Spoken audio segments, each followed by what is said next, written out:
What if I told you that the strangest cartoons you've ever seen weren't from Adult Swim or some underground web series, but from the 1960s when TV was still figuring out what it could get away with? These were shows so odd, so experimental, that even the creators seemed unsure what planet they were animating. From heroes with human lips to monsters with manners, these are 13 forgotten 60s cartoons so weird they still confuse everyone. Grab your popcorn, this reel's about to get strange.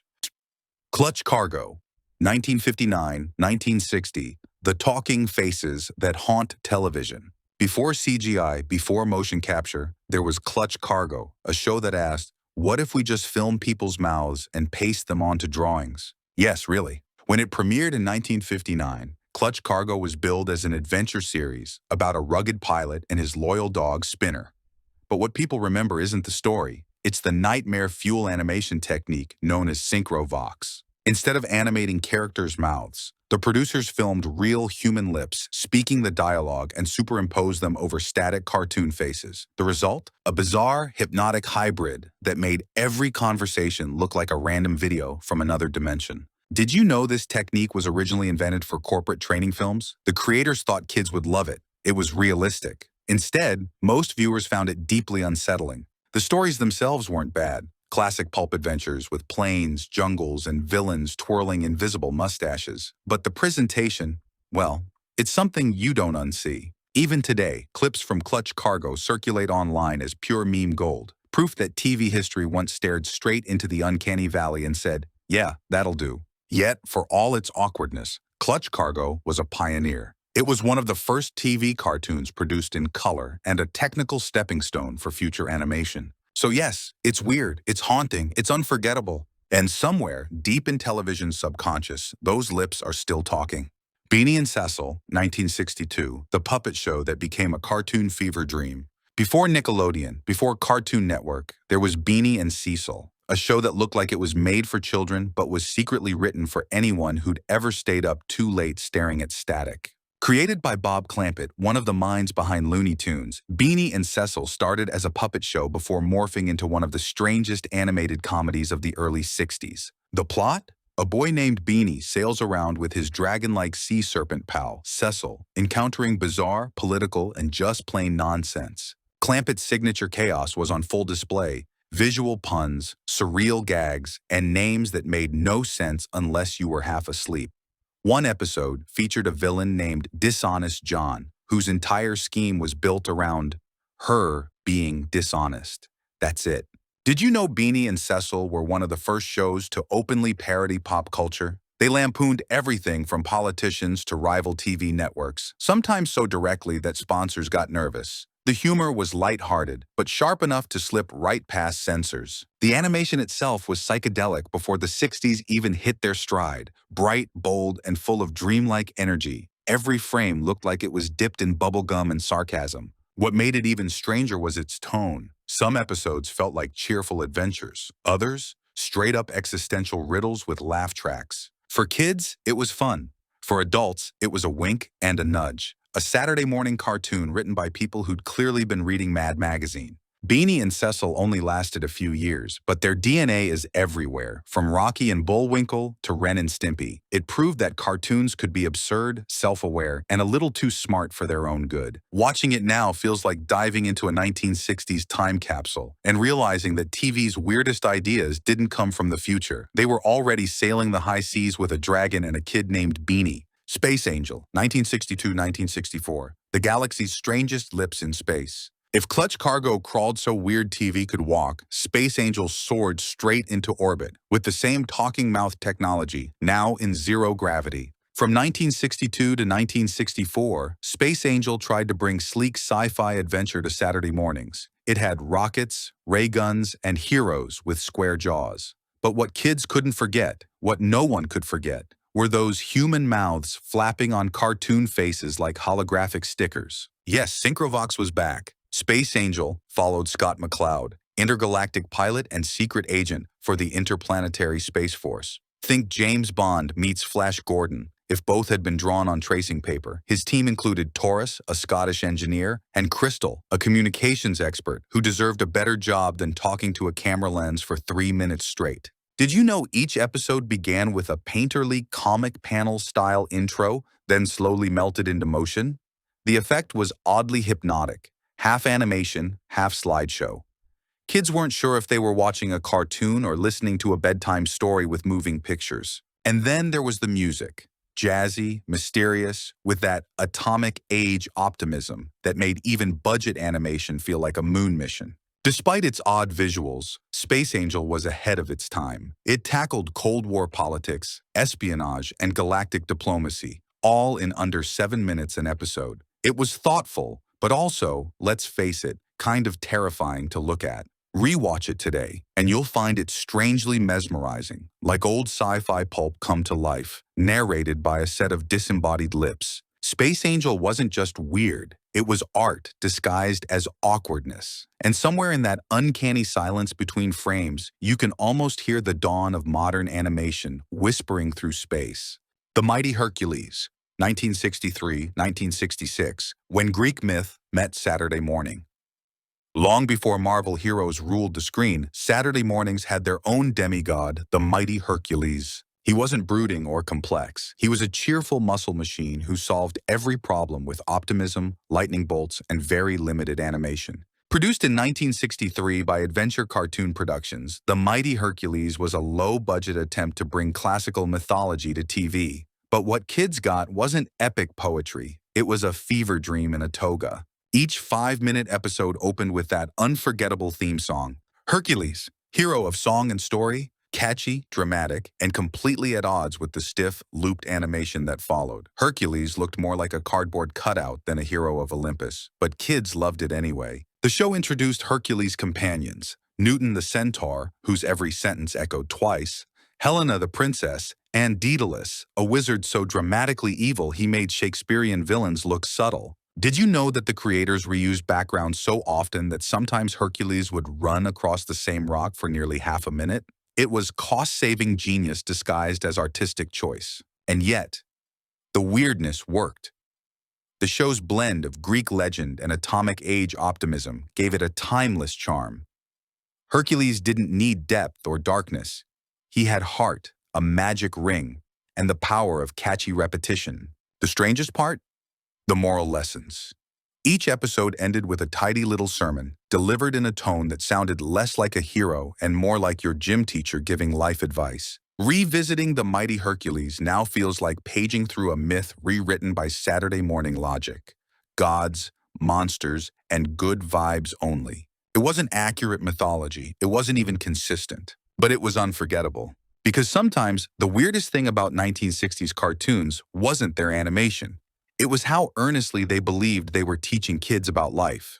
Roger Ramjet, 1965-1969, the patriot who forgot to blink. If you blended Superman, John Wayne, and a dash of political satire, then forgot to give him basic self-awareness, you'd get Roger Ramjet. Airing from 1965 to 1969, Roger Ramjet was an animated fever dream dressed up as a patriotic action show. The hero, Captain Roger Ramjet, was a square-jawed, all-American pilot who fought the evil Noodles Romanoff and his gang of vaguely European villains. But here's the twist. Roger wasn't smart, not even a little. He was brave, loyal, and completely clueless. His proton energy pills gave him super strength for exactly 20 seconds at a time, a perfect metaphor for Saturday morning attention spans. Did you know Roger Ramjet was secretly written by a team of satirists who wanted to poke fun at Cold War propaganda sideshows? Dialogue was loaded with deadpan humor, fourth wall breaks, and wordplay sharp enough to make grown-ups laugh harder than their kids. Visually, it was delightfully low budget. Characters barely moved. Explosions looked like doodles on construction paper. Yet somehow the timing was impeccable. Every punchline landed like a comic strip came to life. And then there was Roger's voice. Donald Novis channeling a mix of radio announcer and earnest fool. He meant well. He just never quite knew what was happening. Episodes often ended mid-joke, or with Roger saluting the wrong person, or teaching the audience a moral, so backwards it looped into brilliance. Looking back, Roger Ramjet feels like a cartoon made by people who read too many spy novels and then decides to parody them all at once. It's satire disguised as slapstick, a mirror reflecting a decade obsessed with heroism, and how easily it could slip into absurdity. So yes, Roger Ramjet fought for truth, justice, and whatever else he could remember that day. And somehow, he became a hero for the ages, one awkward salute at a time. The Beagles, 1966. Before Josie and the Pussycats, before the Monkees even made their TV debut, there was the Beagles, a rock band of cartoon dogs inspired by a certain mop-topped quartet from Liverpool. The year was 1966, and every network wanted its own Beatles moment. CBS came up with The Beagles, an animated duo of singing hounds, Stringer and Tubby, who toured the world performing upbeat pop songs between goofy misadventures. It was part comedy, part music show, and completely bonkers. The characters were caricatures of real rock stars, complete with exaggerated accents and slapstick antics. They'd stumble into strange towns, sing about friendship, and somehow get chased by spies, gangsters, or jealous fans before the credits rolled. Each episode featured original songs performed by professional studio musicians. And here's the wild part. Some of those tracks actually became minor radio hits. Kids wrote in asking for records, and for a brief moment, the Beagles looked like it might become the next big thing. Then, poof, it vanished. When the network changed management in 1967, the original film reels were literally thrown out during an office move. For decades, the Beagles was considered a lost cartoon. No reruns, no VHS, nothing but rumors and memories. It wasn't until the early 2000s that a handful of surviving episodes resurfaced, found in a private archive. Did you know the show's name wasn't just a pun on the Beatles? It also reflected the two main characters' personalities, loyal, lovable, but constantly chasing the impossible. Watching it today feels like turning into a dream. You barely remember, a pop song you heard once as a kid that still hums in the back of your brain. The Beagles didn't just parody a cultural moment. It captured it perfectly, and then vanished before anyone could fully understand what they'd seen. In a decade of musical revolutions, the Beagles were the cartoon that tried to howl along and got lost in the noise. Cool McCool, 1966-1969, the spy who was too cool for logic. Meet Cool McCool, part secret agent, part detective, all disaster. Premiering in 1966, this cartoon was an unapologetic spoof of the spy craze sweeping the decade. James Bond ruled the theaters, the man from UNCLE ruled TV, and kids wanted gadgets, codes, and villains with mustaches. So along came Cool McCool, a bumbling spy with a walrus mustache, a squeaky voice, and the confidence of a man who has absolutely no idea what's going on. His catchphrase? Danger is my business. The irony? He caused most of it himself. Created by Bob Kane, the same man who co-created Batman. The show was like a psychedelic Bond film filtered through slapstick comedy. Each episode saw McCool attempting to foil outlandish villains like the Owl or Hurricane Harry, armed only with malfunctioning gadgets and misplaced bravado. Did you know the show's title sequence was animated like a swinging jazz album cover? Every line moved to the rhythm of a trumpet riff, dripping with groovy mid-60s energy. But the weirdest thing? The structure. Between McCool's spy escapades, the show cut to McCool's father, a private eye who fought ordinary crooks in a black-and-white segment, like a cartoon noir nested inside a cartoon parody. Critics were baffled, the kids were obsessed, and that theme song, half jazz, half surf rock, felt like something you'd hear echoing in a spy lounge that existed only in your dreams. Cool McCool never made much sense, but it didn't have to. It was style over logic, groove over gravity. A cartoon so confident in its nonsense that you can't help but salute it. Some heroes saved the world. McCool just made it a lot funkier. Batfink, 1966-1967, the tiny superhero with big metal wings. Before Batman conquered pop culture, a pint-sized parody flapped onto screens with all the grace of a wind-up toy and the ego of a caped crusader. Batfink debuted in 1966, a 5-minute cartoon that spoofed superhero tropes with deadpan absurdity. Our hero? A polite crime-fighting bat with wings of steel and a sonar radar that could find villains anywhere. His sidekick? Karate, a chauffeur who solved problems mostly by accident. The show's animation was choppy, the pacing was breakneck, and the humor dry as desert dust. Each episode followed the same formula. A villain hatches a ridiculous plan, Batfink swoops in, and after one or two awkward puns, justice is restored. But the charm was in the details. The narrator treated every absurd event with dead seriousness, turning the simplest sight gag into a mock heroic epic. Did you know Batfink's metallic wings weren't just a joke? They were a budget trick? The gleaming effect was achieved by flashing white frames over gray ink, saving animators hours of work. Kids loved it, adults didn't understand it, and that's what made it timeless. The villains had names like Hugo A. Go-Go and Pinker the Shrinker. The jokes were fast enough to keep Saturday mornings buzzing, but strange enough to make viewers wonder if they dreamed the whole thing. And while the show vanished after a single season, Batfink became a cult favorite, rediscovered decades later by fans who swore it must have been a parody of Batman. But here's the twist. It aired before most people had even seen the 1966 Batman TV show. So in a way, Batfink didn't parody superheroes. It predicted them, complete with catchphrases, gadgets, and over-the-top narration. A 5-minute cartoon that somehow anticipated the next 50 years of comic culture? That's not failure. That's prophecy disguised as pulp. And Batfink, bless him, never blinked once. The Super Six, 1966, 1969, 6 superheroes, 0 coordination. Before the Avengers, before the Justice League, television tried its own superhero dream team, the Super Six. Only problem, none of them were very super. Premiering in 1966, this cartoon was meant to cash in on the superhero boom. But instead of bold champions saving the world, audiences got 6 bumbling oddballs who spent most of their time getting in each other's way. Each member had their own mini-segment, tied together by a thin thread of organization. The Super Service, run by a disembodied voice named Super Chief, who assigned them missions over a literal intercom. The lineup included Super Scuba, who couldn't swim straight, Granite Man, a walking statue with the IQ of a brick, Magneto Man, not that Magneto, this one was polite and useless, and Captain Whammo, a superhero so generic he looped back into comedy. Did you know that every episode featured a brief crossover where the heroes would check in together, only to immediately cause chaos and ruin the mission? It was like watching The Office, if the office was full of superheroes with no idea how to do their jobs. What made it even stranger was the tone. The show couldn't decide if it was parody or sincerity. The narration was heroic, the plots were ridiculous, and the animation, well, let's just say you could see the budget shrinking frame by frame. But the Super Six had one thing going for it: style. It leaned hard into 1960s design, all geometric shapes, bold colors, and psychedelic backgrounds that looked like pop art colliding with comic books. It didn't make sense, but it looked incredible. The series didn't last long, but it left a mark. It was one of the first true superhero comedies, paved the way for later animated parodies like The Tick and Freakazoid. So no, the Super Six never saved the world, but they saved Saturday mornings from being too normal. And that's a hero's work in itself. Milton the Monster, 1965-1968. The monster with perfect manners.